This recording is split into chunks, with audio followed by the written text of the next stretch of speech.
আমাদের আজকের গল্পটা সম্পূর্ণরূপে প্রাপ্তবয়স্কদের জন্য। গল্পের প্লট তৈরির জন্য বিভিন্ন তন্ত্র মন্ত্র এবং সাধনার কথা উল্লেখ করা হয়েছে। এটি সম্পূর্ণভাবে কাল্পনিক। বাস্তবের সাথে এর কোনো মেল থেকে থাকলে সেটা সম্পূর্ণরূপে অনিচ্ছাকৃত এবং কাকতালীয়।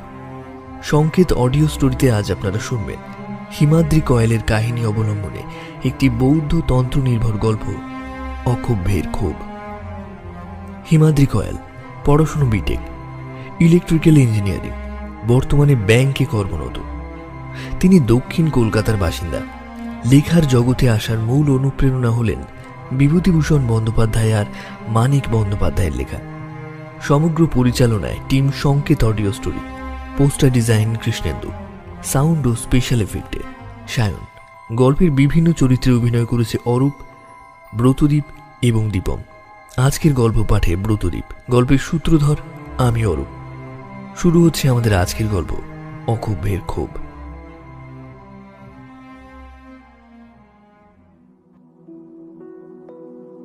পথের উপর সেই সেমন্তের বিকেলে ঝরে পড়া পাতা উড়ে এক পাশ থেকে অন্য পাশে গিয়ে পড়ছে। শীত আসন্ন প্রায়।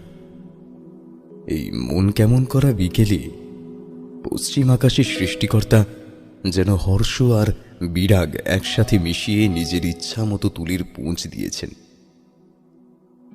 সামান্য এই পীথসংখ্যাটি পরে অক্ষোভ্য তুষারাবৃত গিরিপ্রণালী দুর্গম শৈলশ্রেণী অতিক্রম করে এসেছেন। তাই শীত নিয়ে তার তেমন কোনো চিন্তার কারণ নেই। সামান্য এক বৌদ্ধ শ্রমণের প্রয়োজনই বা কতটুকু। সামান্য কিছু গ্রাসাচ্ছাদন আর নিরিবিলিতে বসে বুদ্ধের স্মরণ করতে পারলেই তিনি খুশি। সন্ধ্যা হয়ে আসছে। জায়গাটি জনাকীর্ণ নয়। পথের ডান পাশে ঘন জঙ্গল, বাম পাশে এক তম্বি স্রোতস্বিনী মৃদুবন্ধ গতিতে বয়ে যাচ্ছে। এতক্ষণ ধরে এই পথে তিনি আসছেন, অথচ একটা জনপ্রাণীর দেখা নেই। কি আশ্চর্য! মনে মনে ভাবেন অক্ষোভ্য। যদিও চোর ডাকাতে তার ভয় নেই, সামান্য এক বৌদ্ধ ভিক্ষুকে কোনো চোর তস্করি বা আক্রমণ কেন করবে?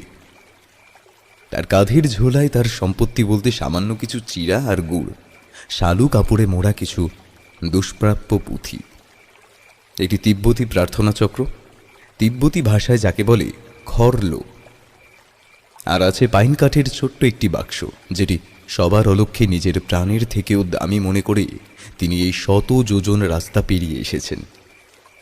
ভয় এইটির জন্যই।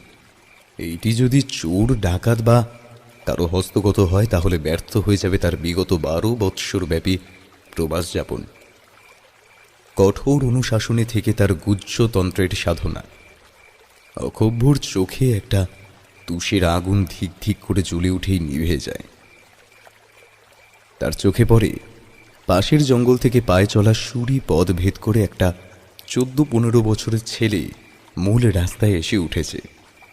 তার মাথায় শুকনো ভাঙা কাঠের একটি বোঝা, একটিমাত্র ময়লা কাপড় কোমরে জড়ানো, বাকি দেহ অনাবৃত। দেখে হতদরিদ্র বলেই মনে হয়। এই আসন্ন সন্ধেতে এই রাস্তায় হঠাৎ একটি বৌদ্ধ শ্রমণকে দেখে বোধহয় ছেলেটি আশ্চর্য। সে একটু থমকে দাঁড়ায়। অক্ষোভ্য এগিয়ে যান। এই যে খোকা, তোমার বাড়ি কি আশেপাশের কোনো গ্রামে? হ্যাঁ আচার্য, এইখান থেকে 8 ক্রোশ গেলে চাঁপাই গ্রাম। আমার বাড়ি সেখানেই। বাহ, বেশ বেশ। এটি কোন প্রদেশ সেটি আমাকে বলতে পারো? হ্যাঁ, আপনি উড্ডিয়ান প্রদেশে এসে পড়েছেন। বাহ, খুব ভালো। আর উড্ডিয়ানের বজ্রযোগিনী মন্দির এখান থেকে কত দূরে সেটা আমাকে বলতে পারো?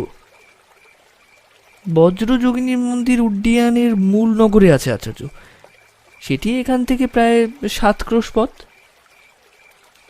অক্ষোভ্য পুলকিত হন। মাত্র 7 ক্রোশ, মানে কালই প্রাতঃকালে উঠে তিনি রওনা হতে পারবেন। যদিও হাতে বেশি সময় নেই, কারণ তার ক্রিয়া করার জন্য একমাত্র পূর্ণিমাই প্রশস্ত। আর আজ শুক্লা চতুর্দশী, মানে কাল রাতেই তাকে ক্রিয়া সম্পূর্ণ করতে হবে। যাই হোক, আজ রাতটি এই গ্রামে মাথা গোঁজা প্রয়োজন। তিনি পথশ্রান্ত, ক্লান্ত এবং এতটা রাস্তা হাঁটার ফলে ক্ষুধারও উদ্রেক হয়েছে। যদিও ঝোলাতে চিড়েগুড় আছে, তথাপি মন কোনো বাঙালি বাড়িতে পাক করা অন্ন ব্যঞ্জনের জন্য ছটফট করছে। 12 বছর পর তিনি জন্মভূমিতে ফিরেছেন তার বঙ্গজননীর কোলে। তাই বৌদ্ধ ভিক্ষু হয়েও নিজের সমস্ত ইন্দ্রিয়ের অসারতা জয় করার পরও তার রসনা আজ বাংলা মায়ের হাতের রান্নার জন্য উতলা। তিনি মৃদুস্বরে ছেলেটিকে বলেন, বাবা, তোমাদের গ্রামে কোনো রাত কাটাবার ব্যবস্থা করা যাবে? আপনি আমার সঙ্গে আসুন আর্য। আমাদের গ্রামের চন্দ্রনাথ ভট্ট ধার্মিক মানুষ, কি বৈষ্ণব কি বৌদ্ধ, তার দ্বার সবার কাছে অবারিত। বলি ছেলেটি অগ্রসর হয়। অক্ষোভ্য তার পিছু পিছু চলতে থাকেন। তার মুখে প্রসন্নতা ফুটে ওঠে। ত্রয়োদশীর চাঁদের আলোয় নদীর কালো জল রূপলি হয়ে চিকচিক করতে থাকে। ঠিক একই সময়ে প্রায় 400 ক্রোশ দূরে 50-60টি অশ্বারোহী সেনা সমেত একটি ছোট্ট সৈন্যদল মেঠো রাস্তার ধুলো উড়িয়ে এক গ্রামের কিনারায় এসে দাঁড়ায়। বিস্তীর্ণ মাঠটি পার হলেই গ্রাম না বলে গ্রামের ধ্বংসাবশেষ বলাই শ্রেয়, কারণ 2 পক্ষকাল পূর্বে এই সেনাদলটি গ্রামের এই অঞ্চলের উপর দিয়ে তাদের গন্তব্যস্থলের দিকে যাত্রা করেছিলেন। সংখ্যায় তখন ছিল তারা প্রায় 5000। মদমত্ত হস্তি যেমন তার সামনে যা পায় সবকিছু গুড়িয়ে নিজের লক্ষ্যে এগিয়ে চলে, সেরকমভাবেই এই বিপুল সেনাবাহিনী এগিয়ে গিয়েছিল নিজের ছন্দে। বৃদ্ধির করুণার্তি, কিশোরী যুবতীর বাঁচার আর্তনাদ, তাদের অনাবৃত বক্ষের উপর তুর্কি সেনার আস্ফালন আর দাউ দাউ করে জ্বলে ওঠা শস্য ভাণ্ডারের শব্দ মিলিয়ে গিয়েছিল কয়েক হাজার সেনার পদশব্দ আর ঘোড়ার রেশাধ্বনির শব্দের নিচে। দলটির সম্মুখে 2টি তেজি আর আরবি ঘোড়াতে 2 জন অশ্বারোহী ছিলেন। তার মধ্যে একজনের চেহারা সুদর্শন, উন্নত নাসিকা, গৌরবর্ণ, বৃষস্কন্ধ। অপরজন দেখতে কদাকার, চেহারা খাটো, কিন্তু হাত দুটি দেহের অনুপাতে অস্বাভাবিক লম্বা। কুটিল চোখে সর্বদাই হিংস্র ছায়া ঘোরাফেরা করছে। দ্বিতীয়জন পুরুষ আনমনে একটু এগিয়ে গিয়েছিলেন। সুদর্শন পুরুষ হাত উঁচিয়ে পিছনে আসা সেনাদের দলকে থামতে নির্দেশ করলেন। তারা সঙ্গে সঙ্গেই সেই আদেশ পালন করল। তারপর সুদর্শন অশ্বারোহী অশ্ব নিয়ে গিয়ে কদাকার পুরুষের পেছনে গিয়ে দাঁড়িয়ে অপেক্ষা করতে থাকলেন আদেশের। কয়েক মুহূর্ত পরে কদাকার অশ্বারোহী নিজের ঘোড় ভেঙে পিছনে তাকিয়ে দেখলেন সমস্ত সেনাদলটি পিছনে দাঁড়িয়ে আছে। সুদর্শন পুরুষের সাথে চোখাচোখি হতেই সে বলল, ঝাঁপানা, সন্ধ্যের আর বেশি বাকি নেই, আর আপনারও মাগরিবের নামাজের সময় হয়েছে, বা তাই বলছি কি তাবু কি এখানেই ফেলবো? আউলিয়া, তাবু এখানেই ফেলার ব্যবস্থা করো, আর আমার জায়নামাজটা পাঠিয়ে দাও, আমি মাগরিবের নামাজ আদা করব। সুবেদার আউলিয়া খা অশ্ব নিয়ে পিছনে সেনাদের প্রয়োজনীয় আদেশ নিতে চলে গেলেন। কদাকার অশ্বারোহী নিজের ঘোড়ার পিঠ থেকে নেমে পড়লেন। বিগত 3 দণ্ড ক্রমাগত ঘোড়া ছুটিয়ে হাত পা টান ধরে গিয়েছে। পশ্চিমের আকাশ অস্তগামী সূর্যের রঙে রক্তবর্ণ ধারণ করেছে। খুব চেনা চেনা লাগে এই দৃশ্যটা অশ্বারোহী। এই একই রকম আকাশ তিনি কোথায় দেখেছেন? 20 বৎসর পূর্বে তার জন্মস্থান আফগান প্রদেশের গরমসির গ্রাম থেকে আসার সময় কি তিনি এই একই রকম আকাশ দেখেছিলেন, নাকি 12 বৎসর পূর্বে অঙ্গরাজ্যে সেই বৌদ্ধ বিহারটি জ্বালিয়ে দিয়েছিলেন যখন অগণিত বৌদ্ধ ভিক্ষুর মুন্ডহীন দেহ সমেত তখন আগুনের লেলিহান শিখা আকাশের দিকে উঠে এরকম দৃশ্য সৃষ্টি করেছিল? মনে করতে পারেন না স্পষ্টভাবে তিনি। বয়স বাড়ছে, সবই ধোঁয়া ধোঁয়া। বয়স বাড়ছে। মনে মনে হাসলেন অশ্বারোহী। সেই জন্যই তো কামরূপের ক্ষুদ্র পাহাড়ি রাজা তাকে বিশ্বাসঘাতকতা করার সাহস পায়। কামরূপরাজ পৃথু এক উচ্ছিষ্টভোগী কুকুরও তোমার থেকে বেশি বিশ্বাসী। দাঁত কিরমির করেই নিজের মনে মনেই বলে ওঠেন অশ্বারোহী। এই জন্যই বলে পাহাড়িদের বিশ্বাস করতে নেই। তার তিব্বত অভিযানের খবর পেয়ে নিজে শিবিরে এসে আনুগত্য স্বীকার করলেন ধুরন্ধরটা। তারপর নিজেই বললে সমস্ত রকম সাহায্য করবে। দুর্গম পাথরে পথ ওরা ভালো চেনে, ওদের ছোট্ট সৈন্যদল পথ দেখাবে। শেষ পর্যন্ত তারাই কিনা পথভ্রান্ত করে চুম্বি উপত্যকার দুর্গম অঞ্চলে প্রবেশ করালো, যেখানে সামনে আর পিছনে ছাড়া আশেপাশে যাওয়ার কোনো রাস্তা নেই। সেই সরু নালার মতো প্রণালীর ভিতর পিশাচের মতো দেখতে তিব্বতী সৈনিক সুলতানের সমস্ত বাহিনীকে উঁচু কাটা করল। কোনো ক্রমে প্রাণ নিয়ে পালিয়ে নদীর কিনারে এসে দেখলেন পাথরের সাঁকোটি পর্যন্ত নষ্ট করে দিয়েছে ওই শয়তান রাজার সৈনিকরা। অতি কষ্টে প্রাণ নিয়ে যখন নদী পেরিয়ে সুরক্ষিত ভূমিতে এলেন, তখন 5,000 সৈন্য এসে ঠেকেছে 60 জনে। মনে করতে করতে চোখ জ্বলে ওঠে অশ্বারোহী। এত বড় অপমান, এত বড় স্পর্ধা! পৃথু জানে না কত বড় ভুল করল সে। এবার দেবকোটে ফিরে গিয়ে তিনি তার 3 জন সেনাপতি আর 10,000 সৈন্য নিয়ে কামরূপ রাজ্য আক্রমণ করবেন। যতক্ষণ না কামরূপ রাজের মুন্ড নিজের পদতলে দেখতে পাচ্ছেন, ততক্ষণ তার শান্তি নেই। কামরূপের ভিতরগড় দুর্গ মাটিতে মিশিয়ে রাজার পরিবারের প্রত্যেকের শিরচ্ছেদ করলে তবে তার মন ঠান্ডা হবে। তিনি ইখতিয়ার আল-দিন মোহাম্মদ বিন বখতিয়ার খলজি, তুর্কি আফগানজাত খলজি বংশের দুর্দমনীয় রক্ত ছুটছে তার শিরায় শিরায়। একা হাতে তিনি জয় করেছেন গোটা অঙ্গ আর বঙ্গপ্রদেশ। এক সামান্য সৈনিক থেকে আজ হয়েছেন সুলতান, আর এক সামান্য রাজা তাকে নাকে দড়ি দিয়ে ঘোরাবে? এ হতে পারে না। জাহাপানা, আপনার জায়নামাজ দিয়েছি। ভাবনায় বাধা পড়ে সুলতানের। ঘুরে দেখেন সুবেদার আউলিয়া দাঁড়িয়ে আছেন। ঠিক আছে, যাও, রাতের রান্নার ব্যবস্থা করো। আর শোনো, চোখ কান দুটোই খোলা রেখো। এই পাহাড়িয়ারা অতি চতুর, আমাদের লোক বল কম। যতক্ষণ না দেবকুট পৌঁছাচ্ছি, সাবধান। আচ্ছা জাহাপানা, আপনি ভাববেন না, আপনাকে রক্ষা করতে জাহানও হাজির আছে। আচ্ছা, এখন যাও, আমার কাছে দাঁড়াতে হবে না। আমি নামাজ আদা করবার সময় একটু একা থাকতে চাই। সুবেদার আউলিয়া হালকা দীপালোকিত তাঁবুগুলোর দিকে এগিয়ে যান। ইশারাতে এক রক্ষীকে বলেন মহারাজের সুরক্ষার দিকে নজর রাখতে। সুলতান দেখেন চন্দ্রালোকিত মাঠে তার জন্য জয়নামাজ বিছানো হয়েছে। তিনি নামাজ আদা করতে এগিয়ে যান। চন্দ্রনাথ ভট্ট তৈল বণিক, নিজের জমিতে সরিষার চাষ করে। সেই সরিষা নিজের ঘানিতে বলদ দ্বারা পিষাই করে তিনি পার্শ্ববর্তী গ্রামগুলো ও উড্ডিয়ান নগরে সরবরাহ করেন। তার ব্যবসার প্রসার যে বেশ ভালোই, সেটি তার গৃহ দেখলেই আন্দাজ করা যায়। তার গৃহের সম্মুখেই সুন্দর তরুণ দিয়ে প্রবেশ করলে মূল বাটিকার সম্মুখেই রকমারি ফুলের সুন্দর ছোট্ট একটি উদ্যান। সেই উদ্যান পার্শ্বস্থ অতিথিকক্ষে একটি পালঙ্কের উপর শ্বেত শুভ্র বিছানায় অক্ষোভ্য বসেছিলেন।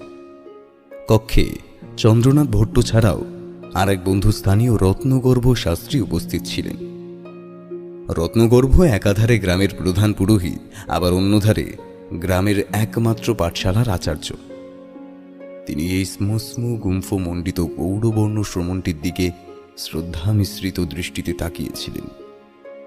অভিবাদন বিনিময়ের পর তিনি বললেন, আচার্য, আমি বৈষ্ণব দর্শন সম্বন্ধে কিছু পড়াশুনো আছে, কিন্তু আপনাদের বৌদ্ধ দর্শন সম্পর্কে সেই রকম কিছুই জানি না। আপনি পরম পণ্ডিত, যদি এই বিষয়ে কিছু আলোকপাত করতেন। অক্ষোভ্য মৃদু হেসে বলেন, মহাশয়, আমি নিতান্তই এক অতি সামান্য বৌদ্ধ ভিক্ষু। আমি জ্ঞান সাগরের তীরে উপলখণ্ড কুড়াচ্ছি মাত্র। তবুও আপনি যখন শুনতে চাইছেন, বলি। বৌদ্ধ দর্শন মতে সৃষ্টির আদি উৎপত্তি স্থল হল একমাত্র শূন্য। এই শূন্য ক্রমশ ঘনীভূত হয়ে শব্দ সৃষ্টি হয়। পরে এই শব্দ আরও ঘনীভূত হয়ে দেবতার রূপ গ্রহণ করে। এই শূন্যর অর্থ হল সৎ বিজ্ঞান ও মহাসুখ। হিন্দু শাস্ত্রে যেমন জগতের কারণস্বরূপ পঞ্চভূতের উল্লেখ পাওয়া যায়, সেরকমভাবেই বৌদ্ধতন্ত্রে জগতের কারণ স্বরূপ এই শূন্যকে 5টি স্কন্ধে ভাগ করা যায়। এই স্কন্ধগুলি হল রূপ, বেদনা, সংজ্ঞা, সংস্কার ও বিজ্ঞান। এই পঞ্চস্কন্ধ একত্রিত হলেই দৃশ্যমান জীবের সৃষ্টি হয়। শূন্যের আরেক নাম হলো বজ্র। আর যে সাধন মার্গে অগ্রসর হয়ে সাধক শূন্য বা বজ্রের সহিত মিলিত হতে পারেন, তিনিই হলেন বজ্রযান মার্গ। এই রূপে শাস্ত্র আলোচনা চলতে থাকে। 2 দণ্ড পরে গৃহের ভিতর থেকে এক ভৃত্য অক্ষোভ্যর জন্য আহার নিয়ে এলে রত্নগর্ভ বিদায় জানিয়ে উঠে পড়েন। গৃহস্বামী চন্দ্রনাথও উঠে পড়েন, হাত কচলিয়ে বলেন, আয়োজন খুবই সামান্য আচার্য। আমার এই ভৃত্যটি দরজার পাশে রইল, কিছু দরকার হলে ডেকে নেবেন। অক্ষোভ্য দেখেন পিতলের বড় একটি থালায় দুধ, সাদা গরম ভাত, শাক ভাজা, পাশে বাটিতে সোনা মুগের ডাল, আরেকটি বাটিতে দুধ এবং অপর একটি বাটিতে মিষ্টান্ন রয়েছে। তিনি হেসে বলেন, মহাশয়, আমার জন্য এটাই যে অসামান্য। এত কিছুর আয়োজন না করলেও চলতো।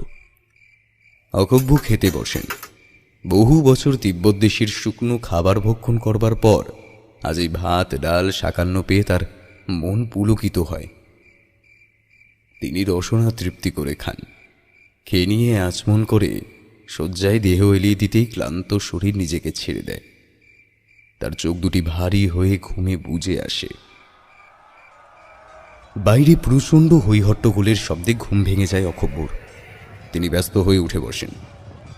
এখন তো রাত্রি 2 প্রহর হবে, এই সময় হলোটা কি? তিনি দ্বার খুলে বেরিয়ে আসেন। বিক্রমশিলার চতুষ্কোণ এই বিশাল ছাত্রাবাসের পশ্চিম বাহুর শেষ ঘরটিতে তিনি থাকেন। পূর্ব, পশ্চিম, উত্তর, দক্ষিণ মোট 4টি বাহু এই ছত্রাবাসের। প্রতিটি বাহুতে 52টি করে মোট 108টি কক্ষ আছে। এই নিশিরাতে অনতি দূরে হৈহট্টগোলের শব্দে অক্ষোভ্যর মতো ছাত্রাবাসের অন্য আবাসিকরাও নিজেদের কক্ষ থেকে বেরিয়ে সামনের লম্বা টানা বারান্দায় এসে দাঁড়িয়েছেন। শব্দটা আসছে মূল স্তূপের দিক থেকে। ঘোড়ার পায়ের শব্দ, অসির ঝনঝনানি আর মানুষের চিৎকার একসাথে মিশে রাতের সেই আধারকে আরো ভয়াবহ করে তুলেছে। ভালো করে কিছু বুঝে ওঠার আগেই 3-4টি অশ্বারোহী ঘোড়া ছুটিয়ে ছাত্রাবাসের প্রাঙ্গণে এসে উপস্থিত হয়। তাদের কারো হাতে বর্ষা, কারো হাতে উদ্যত অসি চকচক করছে। ভিক্ষু জ্ঞানমিত্র ছাত্রদের সমন্বয় সাধক।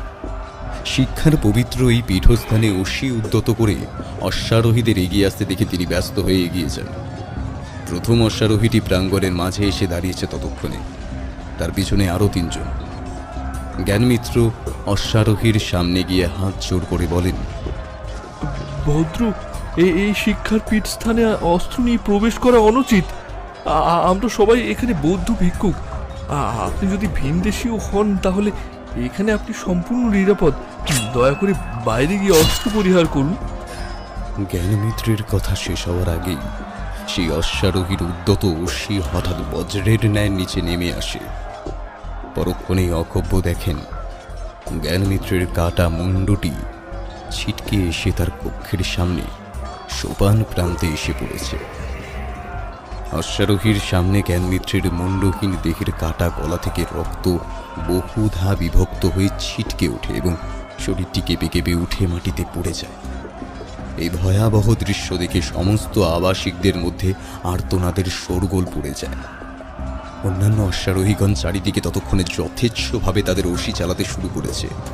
কোনো ভিক্ষুর শিরোচ্ছেদ হচ্ছে তো বর্ষার ফালায় কারো নাড়ি ভুঁড়ি পেট থেকে বেরিয়ে ভূমিতে রক্তের স্রোত বয়ে যাচ্ছে।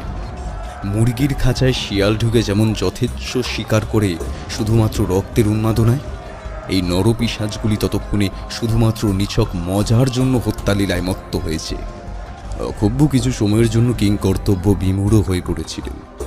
যখন দেখলেন এক সৈনিক তার দিকেই উদ্যত অসি হাতে ছুটে আসছে, তিনি কোনো ক্রমে ছুটে গিয়ে কক্ষের আগুন লাগালেন।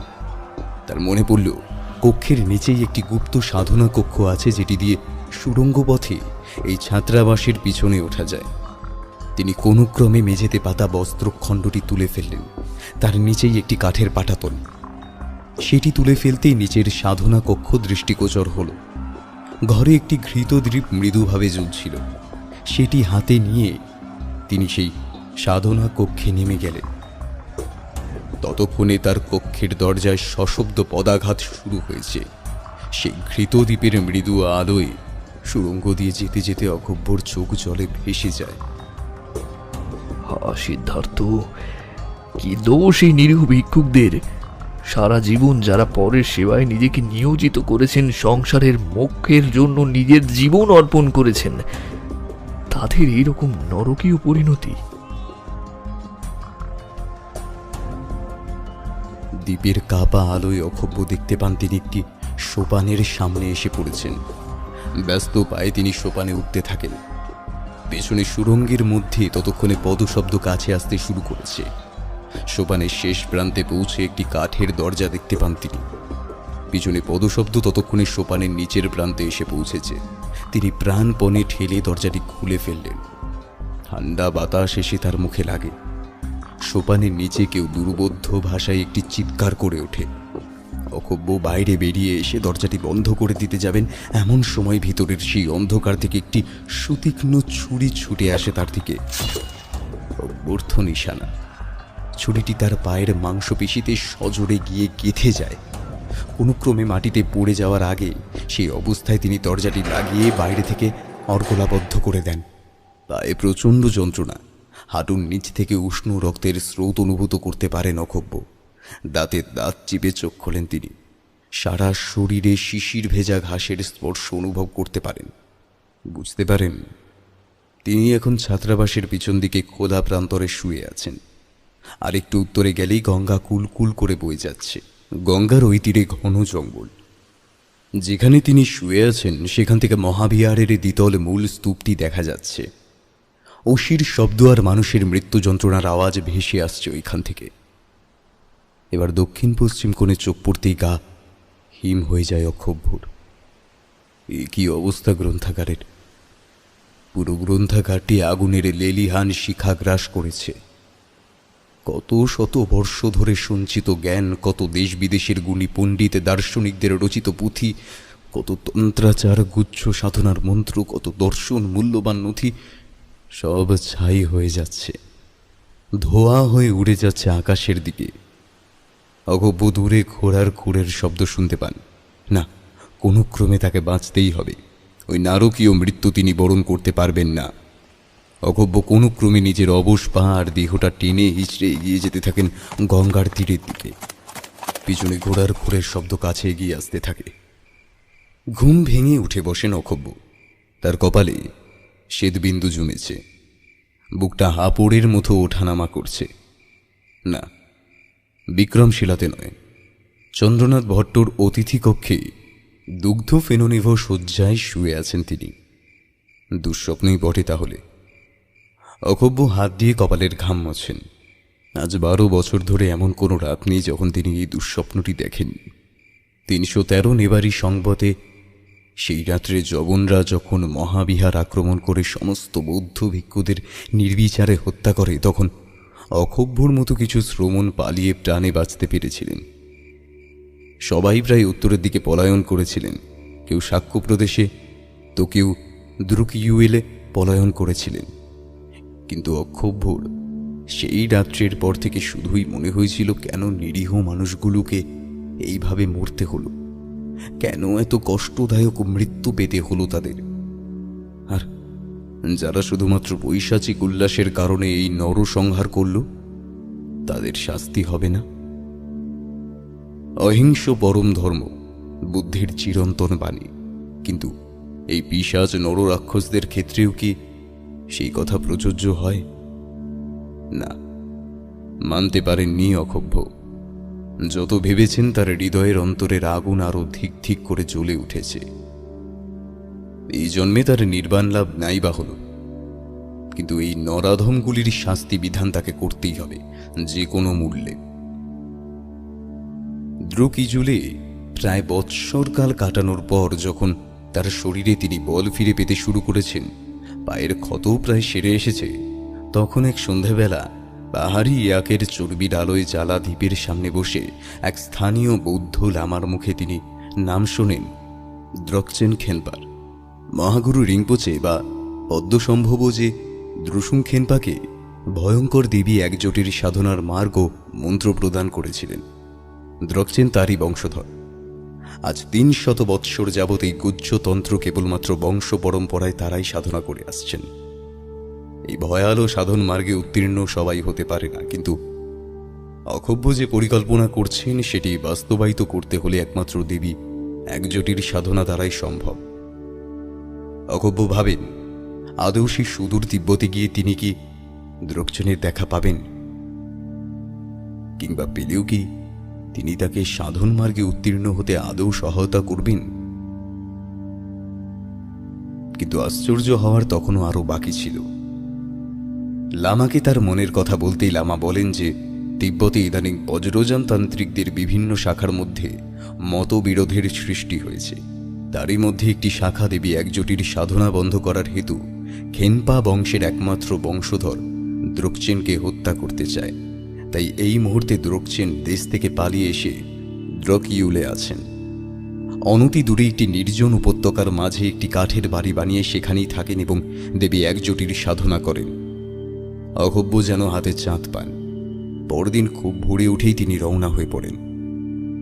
একটি দুর্গম শৈল প্রণালী অতিক্রম করে সরু একটি উপত্যকার মাঝে যখন অক্ষোভ্য পৌঁছল, তখন সূর্য পশ্চিমে হেলতে শুরু করেছে।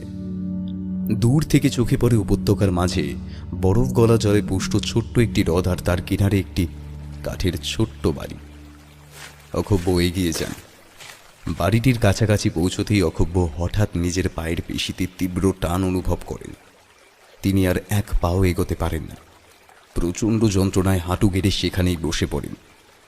সামনে কাঠের বাড়িটির দ্বার খুলে যায় আর সেখান থেকে একটি গাঢ় বাদামি সংজ্ঞা পরিহিত এক প্রবীণ ব্যক্তি বেরিয়ে আসেন।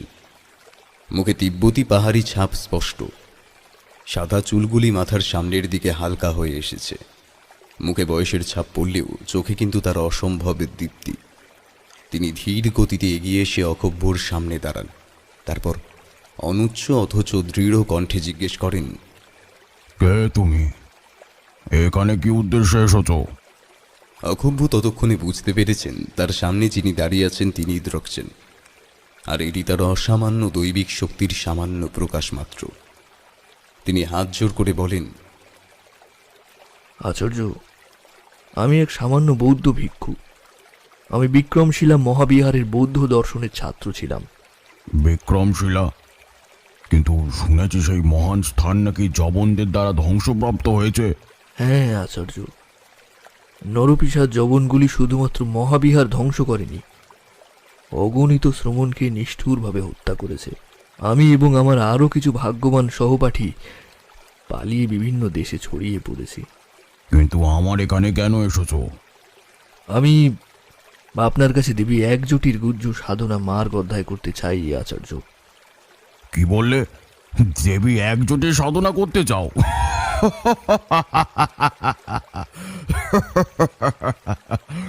তুমি কি আদৌ জানো তুমি কি কথা বলছো? নাই, ও তোমার কম্য নয়। তুমি এখন ফিরে যাও ভিক্ষু। আচার্য, আমি আপনার পায়ের সামনে আমার সহপাঠীর মুন্ডুহীন দেহ রেখেছি। আমি অগণিত বৌদ্ধ ভিক্ষুককে পশুর ন্যায় মৃত্যুবরণ করতে দেখেছি। আমি বিক্রমশিলা মহাবিহারকে জ্বলতে দেখেছি। আর যারা এই কুকীর্তি করল তারা কোনো শাস্তি পাবে না। আমরা বৌদ্ধ ভিক্ষুক অহিংসার শান্তির বাণী প্রচার করে এসেছি, এটা ঠিক, কিন্তু কিন্তু মহাশক্তির তন্ত্র সাধনারত মূল চাবিকাঠি আমাদের কাছেই আছে।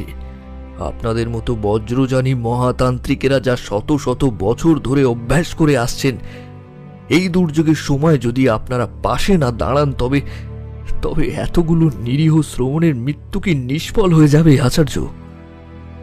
দ্রোকচেন থমকে দাঁড়ান। কিছুক্ষণ ভেবে তিনি বলেন, ঠিক আছে, এসেছো যখন তখন তুমি থাকো, কিন্তু এখনো তুমি প্রস্তুত নও। তোমার প্রস্তুত হতে এখনো কয়েক বছর লাগবে। তারপর যদি তোমাকে অনুকূল বুঝি, শুধুমাত্র তখনই তোমাকে দেবী একজোটের বীজ মন্ত্র প্রদান করব। অক্ষোভ্য থেকে যান দ্রোকচেনের কাছে। সারাদিন গৃহের কাজকর্ম করেন, ধূপধুনা দেন, গৃহ পরিষ্কার রাখেন, পাহাড়ি ছাগলগুলির থেকে দুগ্ধ সংগ্রহ করেন, হ্রদ থেকে ব্যবহার্য জল কাঠের পাত্র ভর্তি করে তুলে আনেন। তারপর গুরু শিষ্যের সামান্য কিছু আহার্য প্রস্তুত করেন। দ্রোকচেন সারাদিন সাধনা নিয়েই ব্যস্ত থাকেন, মাঝে মাঝে সমাধিপ্রাপ্ত হন। অক্ষোভ্য নিজ মনে গুরুর সেবা করেন। সন্ধ্যা হলেই পাহাড়ের এই নির্জন উপত্যকায় এক অদ্ভুত নিস্তব্ধতা নেমে আসে। অক্ষোভ্য তখন দ্রোগচেন তাকে যে পুঁথিগুলি দিয়েছেন সেগুলি বের করেন। কাঠের পাটাতনে তৈরি মেঝের উপর ইয়াকের চর্বি দিয়ে জ্বালা দ্বীপের আলোয় পরম আগ্রহ ভরে তিনি একের পর এক পুঁথি পড়েন। মনের মধ্যে তুমুল ঝড়, অথচ অক্ষোভ্য বাইরে থেকে শান্ত সরোবরের মতো সমাহিত। দ্রোগচেনও অবাক হয়ে যান অক্ষোভ্যর অধ্যাবসায় দেখে। এই সুদীর্ঘ জীবনে তিনি এইরকম ছাত্র দেখেননি। মনে মনে বড় সন্তুষ্ট হন তিনি, কিন্তু মুখে কিচ্ছু বলেন না। এই রূপে প্রায় 3 বৎসর কেটে যায়। বয়সজনিত কারণে দ্রোগচেন আগের তুলনায় অনেক দুর্বল হয়ে পড়েছেন, শরীরও কৃশকায়।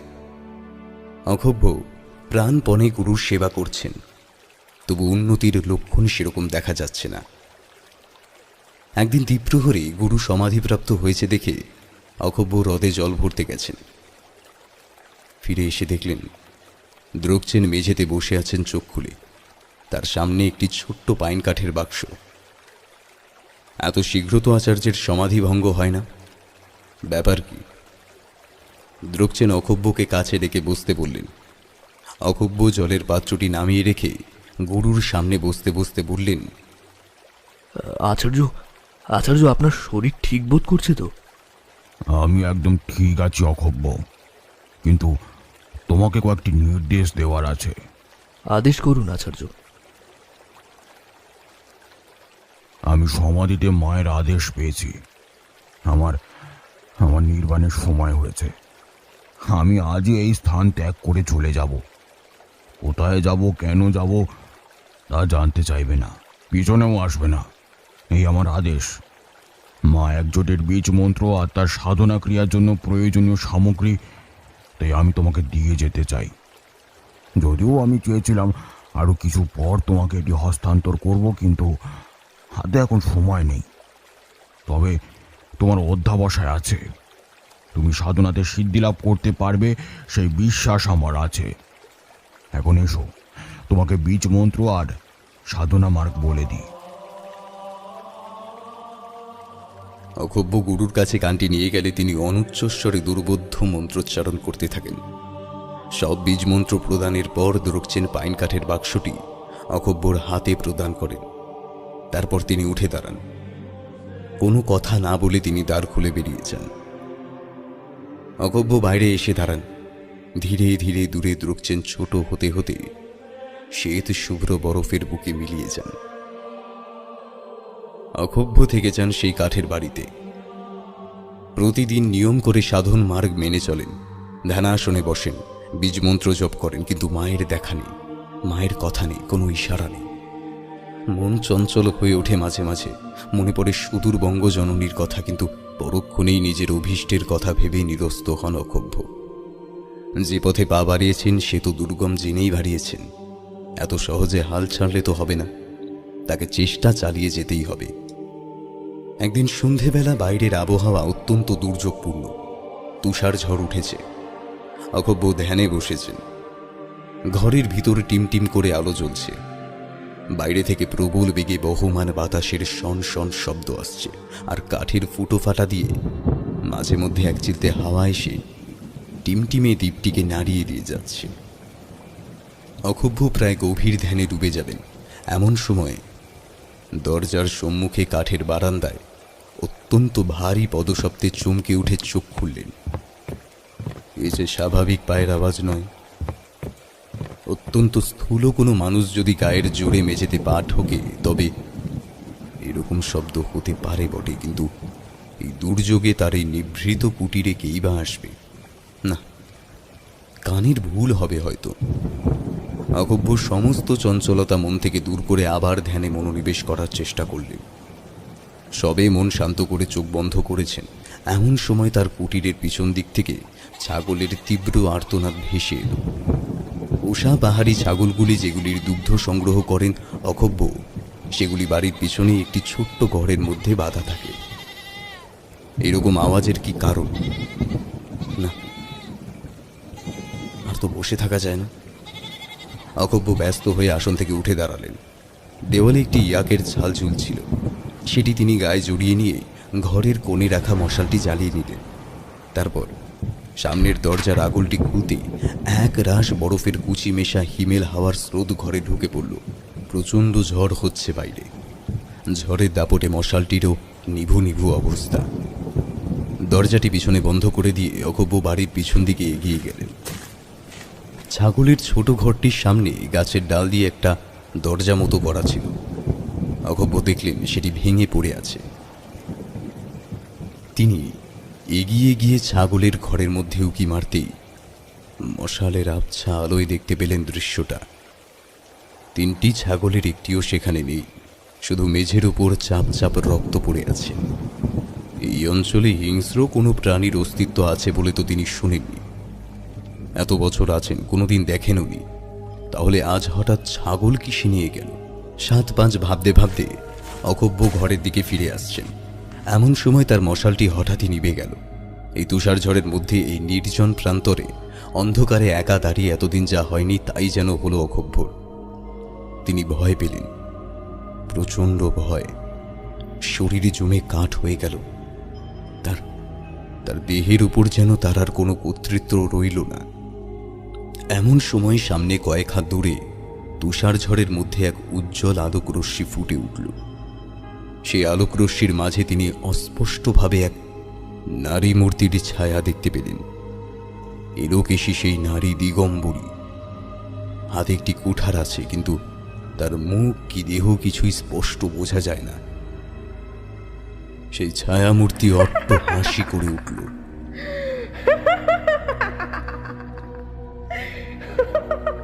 মা, মা তুমি এসেছো? মা গো, আমি সবকিছু বলিদান দিতে প্রস্তুত। আমাকে শুধু বলো মা, কি করতে হবে?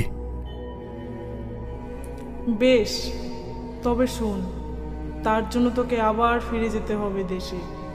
উড্ডিয়ান, শ্রীহট্ট, বজ্রযোগিনী বা কামাখ্যা, এই 4 আদিপীঠে যে কোনো একটি পার্শ্ববর্তী শ্মশানে বসে ওই কাঠের বাক্স রাখা আমার আদিমূর্তির পুজো করে নিজের প্রাণ আহুতি দিয়ে তন্ত্রচার ক্রিয়া সম্পন্ন করলেই তবেই তোর অভীষ্ট সিদ্ধ হবে।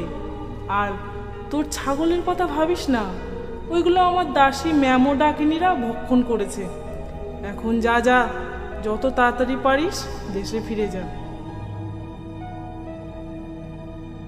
এই বলে সেই ছায়ামূর্তি অদৃশ্য হয়ে যায়। আস্তে আস্তে আলোকরশ্মি মিলিয়ে আসে। সম্বিত ফিরে অকব্য দেখেন তিনি সেই সূচিভেদ্য অন্ধকারে নিভন্ত মশাল হাতে তুষার ঝড়ের মাঝে দাঁড়িয়ে আছেন। এইসব কতদিন আগের কথা। তারপর আরও 2টি বৎসর অতিক্রান্ত হয়েছে। মায়ের মূর্তি আগলে অকব্য ফিরে এসেছেন দেশে।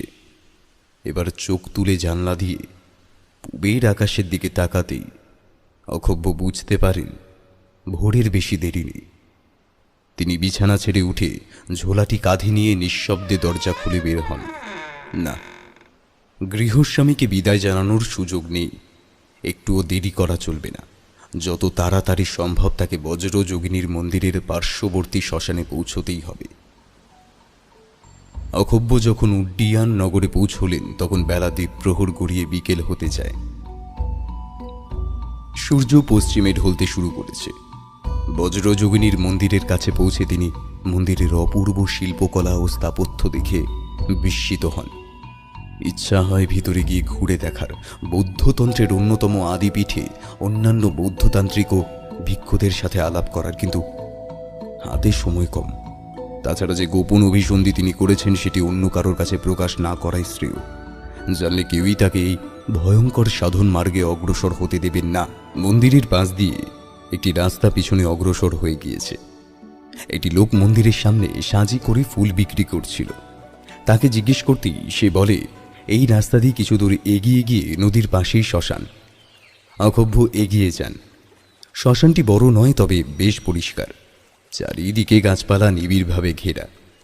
গাছের ফাঁক দিয়ে দেখা যাচ্ছে একটি ক্ষীণ স্রোতা নদী শ্মশানের পাশ দিয়ে কুলকুল করে বয়ে যাচ্ছে। শ্মশানটি নির্জন, তবে কিছু দূরে একটি নিভন্ত চুল্লি থেকে ধোঁয়া উঠছে। সবে একটি সপ্তাহ শেষ হয়েছে। মৃতের পরিজনরা নদীতে অস্থি বিসর্জন দিতে গেছে। নদীর দিক থেকে তাদের গলার আওয়াজ আসছে। অক্ষোভ্য কিছু দূর এগিয়ে একটি প্রাচীন বটবৃক্ষ দেখে তার তলায় বসে পড়েন। জায়গাটি শ্মশানের সম্মুখ থেকে একটু নিভৃতে। রাতে শ্মশান যাত্রীরা এলেও হঠাৎ এই দিকে এসে পড়ার সম্ভাবনা কম। নিশ্চিন্তে তন্ত্রাচার করা যাবে। অক্ষোভ্য গাছের তলায় গিয়ে বসে পড়েন। কিছুক্ষণ পরই শ্মশান যাত্রীদের দলটি হরিধ্বনি দিতে দিতে নদীর দিক থেকে এসে দূরের রাস্তাটি ধরে শ্মশান ছেড়ে বেরিয়ে যায়। শ্মশান সম্পূর্ণ নির্জন হয়ে আসে।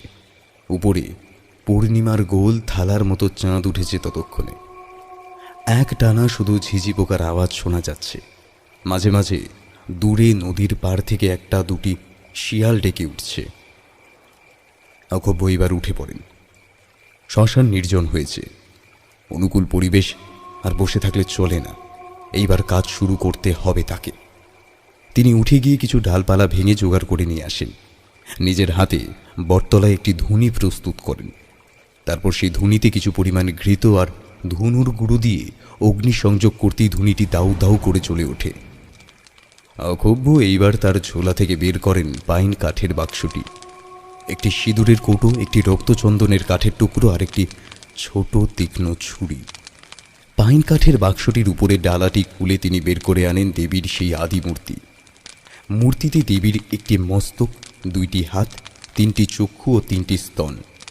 তার গলায় নরমুণ্ডের মালা, কোমরে ব্যাঘ্র চর্ম, একটি পা মৃতদেহের উপর। দুইটি হাতের একটিতে কুঠার, অন্যটিতে একটি পদ্মফুল। দেবী মূর্তি ভক্তি ভরে প্রণাম করে ধুনির সামনে স্থাপন করে অক্ষোভ্য। তারপর রক্তচন্দন ঘষে দেবীর পদমূল রক্তচন্দনে চর্চিত করে দেন। একটি সরাতে সিঁদুর ও ঘৃত একসাথে মিশিয়ে সেই মিশ্রণ দিয়ে দেবীর সামনে এক ছক আঁকেন। তারপর হাতে কিছুটা ধুনো নিয়ে আগুনে ছুঁড়ে মারেন। আগুন আবার দাউ দাউ করে জ্বলে ওঠে। এইভাবে সমস্ত উপকরণ ও প্রক্রিয়া সম্পূর্ণ হলে ধীর গম্ভীর অথচ অনুচ্চস্বরে অক্ষোভ্য শুরু করেন দুর্বোধ্য মন্ত্রোচ্চারণ। ধীরে ধীরে অক্ষোভ্যর নিঃশ্বাস ঘন হয়ে আসে। মায়ের সাধন মার্গে তিনি ডুবে যান। এইভাবে প্রায় 2 দণ্ডকাল কেটে যায়। তারপর হঠাৎ অদূরে অট্টহাসির শব্দ শুনে চোখ খোলেন অক্ষোভ্য। স্পষ্ট কিছু দেখতে পান না, শুধুমাত্র ধুনির আগুন আর ধোঁয়ার ওপাশে অস্পষ্টভাবে চোখে পড়ে সেই ছায়ামূর্তি যা তিনি সেই তুষার ঝড়ের রাত্রে দেখেছিলেন। অক্ষোভ্য মনে মনে মৃদু হাসলেন। মা এসেছে তাহলে? বেশ বেশ। রক্ত স্নান ছাড়া তোমার পূজা সম্পন্ন হয় না মা, সেটা আমি জানি। আচ্ছা দাঁড়াও তবে।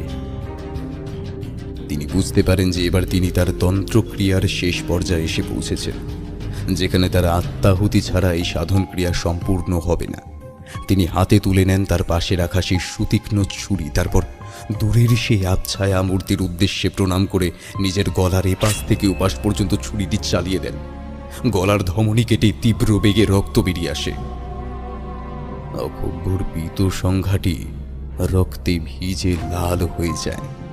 অক্ষোভ্য কোনো মতে নিজের গলা থেকে বেরিয়ে আসা রক্ত আজলা ভরে নিয়ে দেবী মূর্তির মাথায় ঢেলে স্নান করিয়ে দেন। তারপর তার চোখ অন্ধকার হয়ে আসে, শরীর নিথর হয়ে যায়।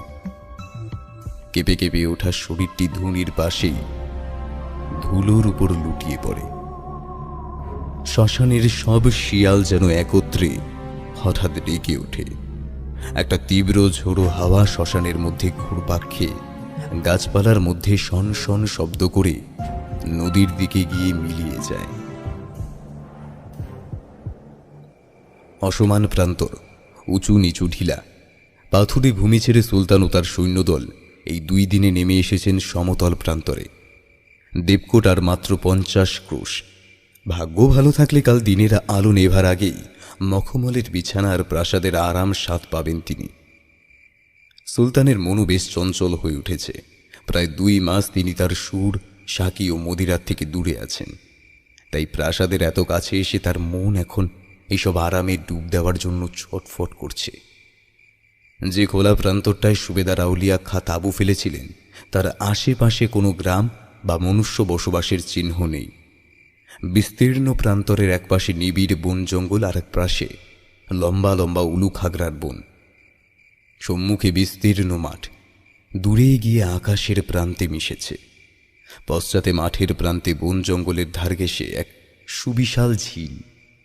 আউলিয়া খাঁ জঙ্গল ও উলুখাগড়ার বন দুই থেকে সমান দূরত্ব বজায় রেখে মাঝামাঝি তাঁবু ফেলার নির্দেশ দিয়েছিলেন, কারণ সেক্ষেত্রে অতর্কিত আক্রমণের সম্ভাবনা থাকলেও সামলে ওঠার সুযোগ পাওয়া যাবে। যদিও দেবকোটের এত কাছে এসে সুলতানকে আক্রমণ করার সাহস কারণ নেই, তবুও যতক্ষণ জাহাপনার সাথে আছেন একটু সতর্ক থাকা বাঞ্ছনীয়। পূর্ণিমার চাঁদ আকাশে উঠে গিয়েছিল। সব তাঁবুতেই একটি করে উজ্জ্বল আলো জ্বলছে।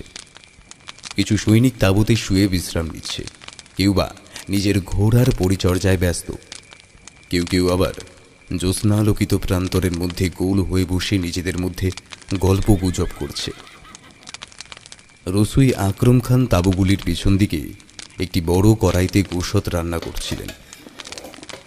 গরম কড়াই থেকে ভুনা গোশত আর মশলার গন্ধ উঠে বাতাসে ম ম করছিল। সামান্য দূরেই ঝিলের জল জ্যোৎস্নার আলোয় চকচক করছে। মৃদুমন্দ হাওয়ায় ঝিলের জলে তরঙ্গ বয়ে যাচ্ছে। আর সেই দৃশ্য দেখতে দেখতে মনে মনে গুনগুন করতে করতে আকরম রান্না করছিলেন। বাঁ দিকে 100 গজ দূরে উলুখাগড়ার জঙ্গলের মধ্যে হঠাৎ কোনো বড় জানোয়ার চলে গেলে যেরকম আওয়াজ হয়, সেরকম আওয়াজ হতে আকরম চোখ তুলে তাকালেন। না, কিছুই তো নেই। তিনি উনুনের পাশে নরম মাটিতে গাঁথা মশালটি হাতে তুলে নিয়ে কয়েক হাত এগিয়ে গিয়ে মশাল উঁচু করে দেখার চেষ্টা করলেন, কিন্তু সেরকম কিছুই চোখে পড়ল না। মনের ভুল ভেবে আবার এসে রান্নায় মনোনিবেশ করতে যাবেন, এমন সময় হাত বিশেক দূরে ঝিলের ধারে জলের মধ্যে খুব বড় শোল মাছ ঘাই মারলে যেরকম শব্দ হয়, সেরকম শব্দ হলো। আকরম মাথা তুলে দেখতে পেলেন চাঁদের আলোয় আলোকিত ঝিলের জল একটা ছোট্ট জায়গায় উথাল পাথাল করছে। এ আবার কিরকম মুসিবত রে বাবা, কুমির টুমির নয় তো? আকরম রসুই হলেও যোদ্ধাও বটে। তিনি পাশে রাখা অসি এক হাতে তুলে নিয়ে আর এক হাতে মশাল নিয়ে এগিয়ে গেলেন ভালো করে দেখার জন্য। ঝিলের কিনারে গিয়ে কিন্তু কোনো প্রাণী দেখা গেল না। কিন্তু আকরম ভাবছেন যে ফিরে গিয়ে কিছু সৈন্য ডেকে নিয়ে আসবেন। এমন সময় চাঁদের আলোয় সামনের দিকে চোখ পড়তেই তার রক্ত হিম হয়ে এলো।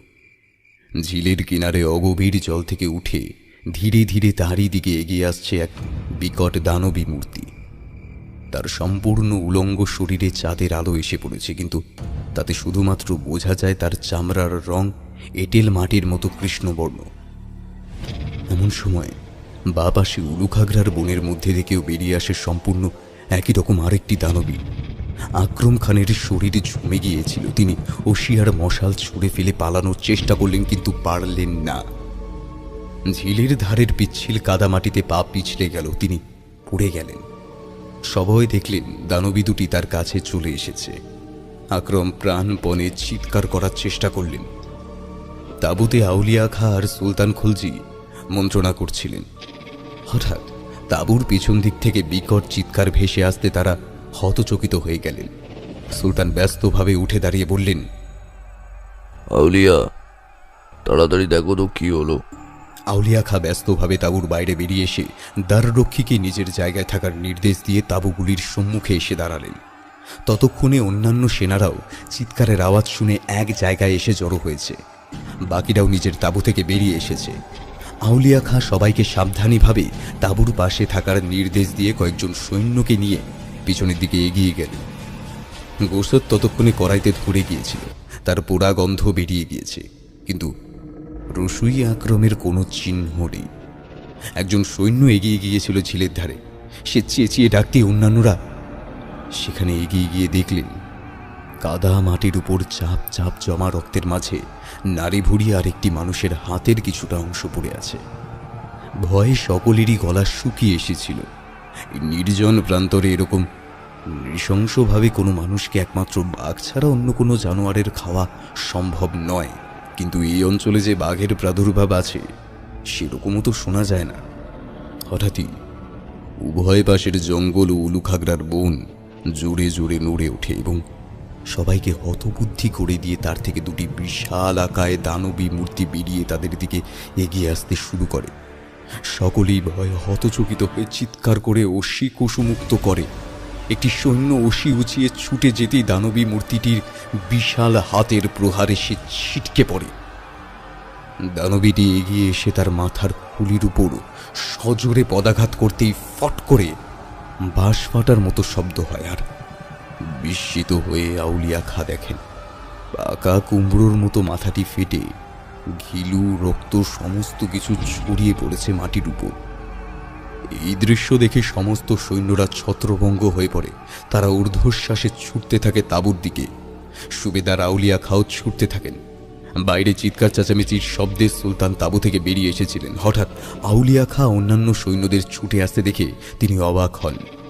আউলিয়া ছুটে এসে অন্য সৈন্যদের ঘোড়া খোলার নির্দেশ দিয়ে সুলতানের সামনে এসে দাঁড়ান। সুলতান অবাক হয়ে বলেন, কি হলো সুবেদার, কি ঘটেছে, এরকম করছো কেন? সব সব বলবো যাবো না, কিন্তু কিন্তু এখন হাতে সময় নেই। আপনার ঘোড়া নিয়ে আসছে, তাড়াতাড়ি তাড়াতাড়ি উঠে পড়ুন। এই জায়গা ছেড়ে এক্ষুনি আমাদের পালাতে হবে।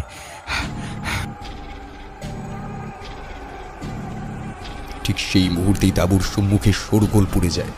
সুলতান ও সুবেদার এগিয়ে এসে দাঁড়াতেই সম্মুখের চন্দ্রলোকিত প্রান্তর দেখে তাদের চোখ স্থির হয়ে যায়। একই দৃশ্য, তাদের সামনে সেই উন্মুক্ত প্রান্তরে তখন দুই দিকের জঙ্গল থেকে একটি দুটি করে বেরিয়ে এসেছে প্রায় 10-15টি বৌদ্ধ ভিক্ষুর দল। পরনে তাদের পিঠ সংখ্যা, কিন্তু তাদের একজনেরও ধরে মুন্ড নেই। প্রত্যেকটি মুন্ডহীন পীত সংখ্যা পরিহিত দেহ ধীর গতিতে এগিয়ে আসছে তাঁবুর দিকে। আউলিয়া আর দেরি করেন না, পাশে বেঁধে রাখা দুটি ঘোড়া খুলে নেন। তারপর কাতর স্বরে প্রার্থনা করেন, জাপান আর দেরি করবেন না, চলুন। দুজনে দুটি ঘোড়া ছুটিয়ে দেন। পিছনে ততক্ষণ সৈন্যরা ঘোড়া খোলার আগেই সেই ম্যামদানবী দুটি এসে ঝাঁপিয়ে পড়েছে তাদের উপর। পিছনের দিকে তীব্র চিৎকার চেঁচামেচি শুরু হয়, কিন্তু সেই দিকে ভ্রুক্ষেপ না করে তারা সেই অভিশপ্ত জ্যোৎস্নালোকিত প্রান্তর ছেড়ে দূরে যাওয়ার জন্য পাগলের মতো ঘোড়া ছোটাতে থাকেন। দেবকোটের প্রাসাদে একটি নিভৃত কক্ষে শুয়ে শুয়ে নিজের ভবিতব্য ভাবছিলেন আলিমারদান। সুলতানের দুটি হাত হলেন তিনি আর আউলিয়া খা, কিন্তু ডান হাত কখনোই হতে পারেননি তিনি। সেই জায়গাটি সবসময় বরাদ্দ থেকেছে আউলিয়া খায়ের জন্য। তাই এই অদ্ভুত পরিস্থিতি অনুধাবন করে এখন তার কি করণীয় সেটাই ভাবছিলেন আলিমারদান। সুলতান বখতিয়ার খলজি তার দেবকোটের প্রাসাদে ফিরে এসেছেন আজ 3 দিন, কিন্তু যেদিন থেকে ফিরে এসেছেন সেদিন থেকেই তার প্রবল জ্বরে অচৈতন্য অবস্থায় ক্রমাগত ভুল বকছেন। হাকিম এসেছে, ঔষধ দিয়েছে, দাসীরা সেবা করছে, কিন্তু অবস্থার উন্নতি দেখা যাচ্ছে না। সেই অভিশপ্ত রাত্রিতেই সেই প্রান্তর থেকে মাত্র 10 জন ফিরতে পেরেছেন। প্রত্যেকেরই একই অবস্থা। বাইরে ঝিঝি ডাকছে, চাঁদের আলো জানলা দিয়ে ঘরে এসে পড়েছিল। হালকা শীতের বাতাসও বইছে। সব মিলিয়ে আবহাওয়া আরামপ্রদ, কিন্তু আলিমারদানের চোখে ঘুম নেই। তাকে যেন কি অস্বস্তিতে পেয়েছে। পাশ ফিরে শুয়েছিলেন আলী। বিরক্ত হয়ে এবার অন্য পাশ ফিরতেই তার চোখ ছানা বড়া হয়ে যায়। ও কি শুয়ে আছে তার পাশে? এই আবছা আলোয় তার বিছানায় দেখে তো এক সৌম্য দর্শন বৌদ্ধ পণ্ডিত বলে মনে হচ্ছে, কিন্তু এর যে গলার একদিক থেকে অন্য দিক পর্যন্ত সম্পূর্ণ কাটা, সে কাটা গলা থেকে রক্ত পড়ে তার পাশের বালিশ আর বিছানার চাদর পর্যন্ত রক্তের লাল হয়ে যাচ্ছে। ভয় পেয়ে আলিমারদান চিৎকার করে ওঠার আগেই সেই শ্রমণটি তার ডান হাতের অনামিকা স্পর্শ করায় আলীর কপালে। আলী স্থির হয়ে যান, ঘন হয়ে যায় নিঃশ্বাস, ঘোলাটে হয়ে যায় তার দৃষ্টি, কিন্তু মন্ত্রচালিতের মতো উঠে পড়ে বালিশের পাশ থেকে তার সুতীক্ষ্ণ ছুরিটা তুলে নেন। তারপর অন্ধকারে কক্ষ থেকে বেরিয়ে অগ্রসর হতে থাকেন সিঁড়ির দিকে। সিঁড়ি দিয়ে প্রাসাদের দ্বিতলে এসে মাঝের বিরাট কক্ষটি সুলতানের। সেই কক্ষের সামনেই একটি দ্বাররক্ষী ঝিমোচ্ছে। আলী এগিয়ে যান। সেই ঘুমন্ত দ্বাররক্ষীর মুখ চেপে ধরে একটি চোখের ভিতর সুতীক্ষ্ণ ছোড়াটি সম্পূর্ণ ঢুকিয়ে দেন। কয়েক মুহূর্ত পরে নড়াচড়া বন্ধ হয়ে এলে তিনি মুখ থেকে হাত তুলে দেহটি ছেড়ে দেন। ধপাস করে দেহটি নিচে পড়ে যায়। সুলতানের ঘরে তারই একটি শয্যা সঙ্গিনী তার সেবায় বসেছিলেন। আলিমার্দানকে রক্তমাখা ছুরি হাতে ঘরে প্রবেশ করতে দেখে সে সভয়ে চিৎকার করে পাশের একটি দরজা দিয়ে পালায়। ঘোলাটে চোখে আলী এগিয়ে আসেন সুলতানের শয্যা পার্শ্বে। অচৈতন্য সুলতানের উপর ঝুঁকে পড়ে তিনি বুকের উপর আঙুল গেঁথে দেন ছুরিটি। একবার, দুবার, তিনবার ক্রমাগত কোপাতেই থাকেন সুলতানের নিথর দেহটিকে। সমস্ত বিছানা রক্তে ভেসে যায়। রক্ত ছিটকে আলিমার্দানের মুখটিকে আরো আরো বিভৎস করে তোলে। তখন জানলার পাশে একটি বৌদ্ধ শ্রমণের ছায়া ধীরে ধীরে চাঁদের আলোয় মিলিয়ে যায়।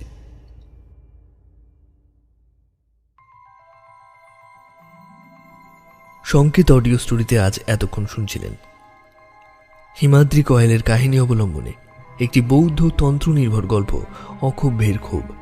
গল্পটি কেমন লাগলো অবশ্যই আমাদের জানাতে ভুলবেন না। আর আপনি যদি আমাদের চ্যানেলে আজ নতুন হয়ে থাকেন তাহলে অবশ্যই আমাদের চ্যানেলটিকে সাবস্ক্রাইব করতে ভুলবেন না, যাতে আমাদের আপলোড করা গল্পের নোটিফিকেশন সবার আগে আপনার কাছে পৌঁছে যায়। এরপর অন্য একদিন অন্য এক সময় আমরা অন্য একটি গল্প নিয়ে এসে হাজির হব। ততক্ষণ পর্যন্ত সকলকে জানাই অসংখ্য অসংখ্য ধন্যবাদ।